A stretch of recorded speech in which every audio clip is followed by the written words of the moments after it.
ইউএইচআইএস অ্যাপসের ধারাবাহিক ভিডিওতে আপনাদের স্বাগতম।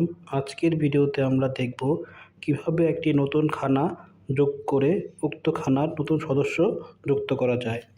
এজন্য প্রথমে আমরা ইউএইচআইএস অ্যাপসে প্রবেশ করব এবং সেখান থেকে খানার তালিকাতে প্রবেশ করব। এবার আমরা খানার যোগ করুন বাটনে ক্লিক করব এবং পরিবারের সদস্যদের একটি সম্মতি গ্রহণপত্র পড়ে শোনাবো ও তারা যদি রাজি থাকে তাহলে শর্তাবলী গ্রহণ করুন বাটনে ক্লিক করব। এবার পরিবারের তথ্য দিয়ে ফর্মটি পূরণ করব। আমি এখানে একটি ফর্ম পূরণ করে নিয়েছি। এবার ফর্ম পূরণ করা শেষে পরবর্তী বাটনে ক্লিক করব। এখানে খানা প্রধানের তথ্য পূরণ করার জন্য আরেকটি ফর্ম ওপেন হবে। আমি খানা প্রধানের সমস্ত তথ্য দিয়ে ফর্মটি পূরণ করলাম।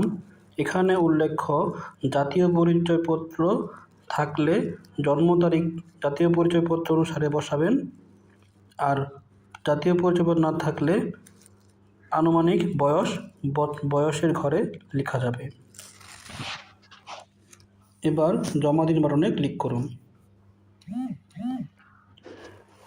খানার সদস্য হিসেবে খানা প্রধানের নাম আমরা দেখতে পাচ্ছি।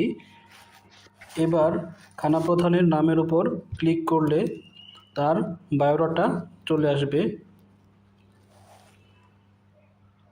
এবং নতুন সদস্য যোগ করুন বাটনে ক্লিক করলে উক্ত খানায় নতুন কোনো সদস্য যোগ করার ফর্মটি চলে আসবে। আমরা এখানে পরিবারের অন্য একজন সদস্যের তথ্য পূরণ করলাম এবং জমা দিন বাটনে ক্লিক করি।